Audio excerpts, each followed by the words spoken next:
Consider a simple pre-test, post-test study looking at the influence of video game violence upon aggression. All that's involved is measuring participants' aggression before the study, having them play a really violent video game for a month, and then measuring their aggression at the end of the study. Note that some of our participants, in red, are already by nature more aggressive individuals. Looking at change in aggression between beginning and end will help weed out the influence of that individual difference. If there's a significant increase in the average aggression scores of our sample, that'd mean the video game makes people overall more violent, right? Let's test it out.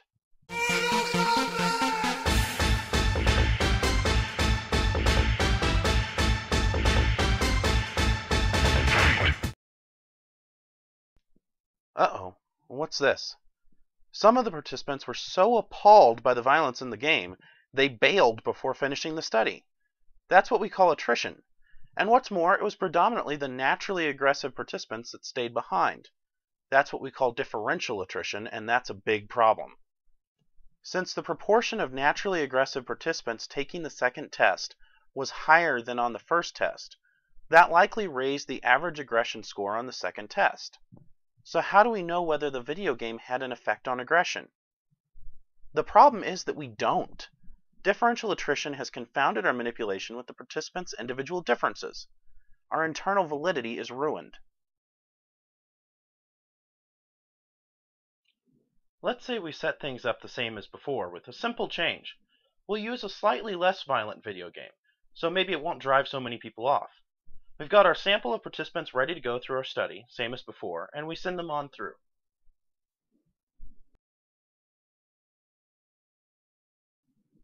Fortunately, this time, none of our participants bail from the study. Attrition isn't a problem this time. But then, near the end of March, something absolutely terrible happens. An irresponsible bioengineering corporation accidentally releases a Tyrannosaurus Rex into the streets of your city.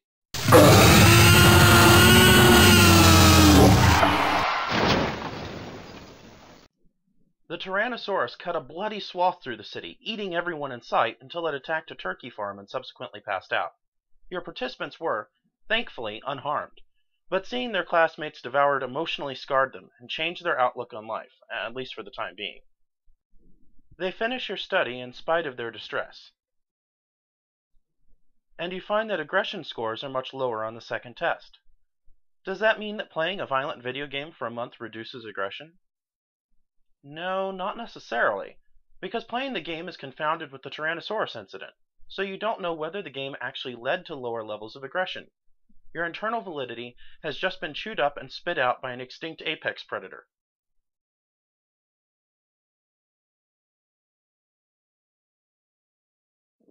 Let's say instead of doing our study between March and April of this past year, we had instead launched our study in 1980.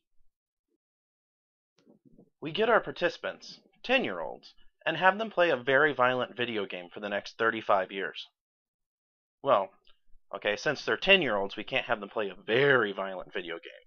And because it's 1980, the most appropriate thing we can get is Pac-Man. The protagonist is a cannibal, though, so that's pretty violent.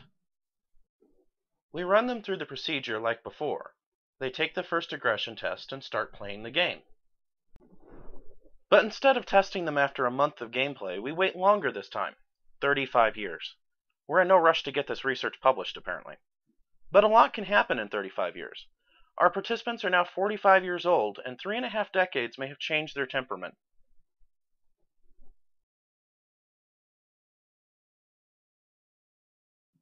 So we run the participants through the second aggression test.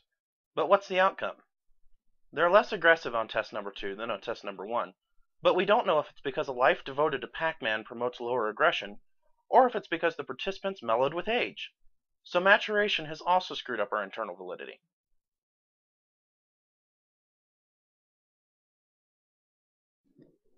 Let's consider a different type of study on aggression. A scale of aggression is simple and quick, but what does it really tell us? As real-world problems go, are we really worried about video games causing people to respond to surveys with hostility? Wouldn't we rather have a measure of aggression that reflects how aggression might actually be expressed in the real world? How it might be problematic?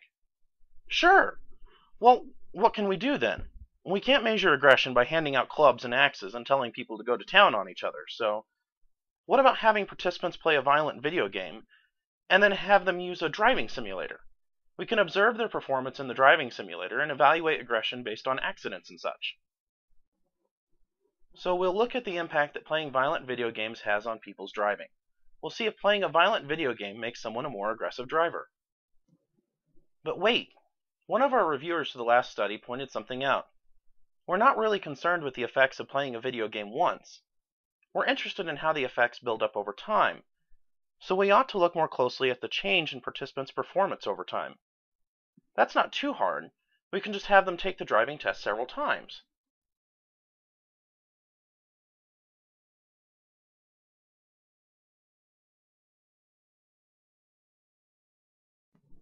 So we'll run our participants through in a 6-hour gaming session on a Friday night. That'll be fun, right? Every 2 hours, they'll stop playing the game to take the driving test, where we'll track the number of accidents they have. So let's see how that works out for us.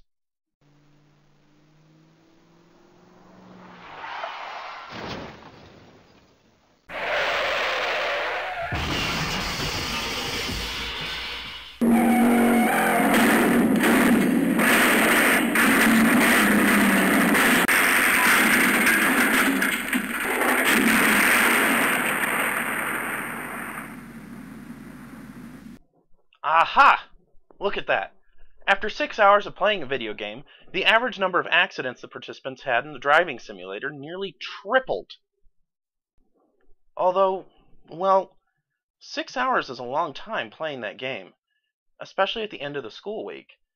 I mean, I can do 6 hours of hard gaming without a problem, and I'm pretty old, but I wouldn't necessarily want to do much driving after a night of gaming. So maybe we should spread things out a bit more. So, minor change. Instead of a single 6-hour long gaming session, we spread our study out over 4 nights, with participants playing for 2 hours on 3 nights. That should be perfect, right? Let's try it out.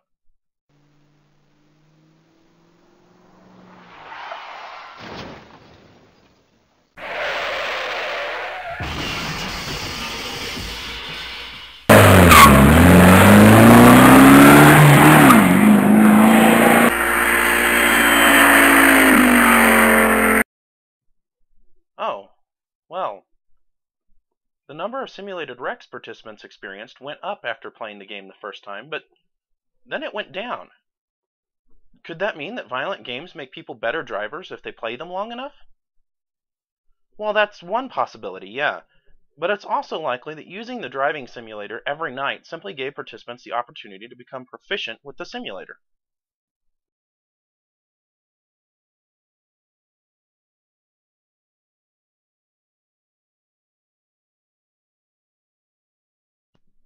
So, in summary, when you use repeated testing to study changes over time, always remember, people change. So when you see changes in participants during your study, always ask yourself, what else could be causing changes in these people between my measurements? Is it possible that your sample is changing because people are dropping out of your study? Or could some major historical event have intervened? Is it possible that due to their participation in your study, the participants are starting to become fatigued? Or, like artists, are they becoming better with practice? Or is it possible that your participants have simply matured with time?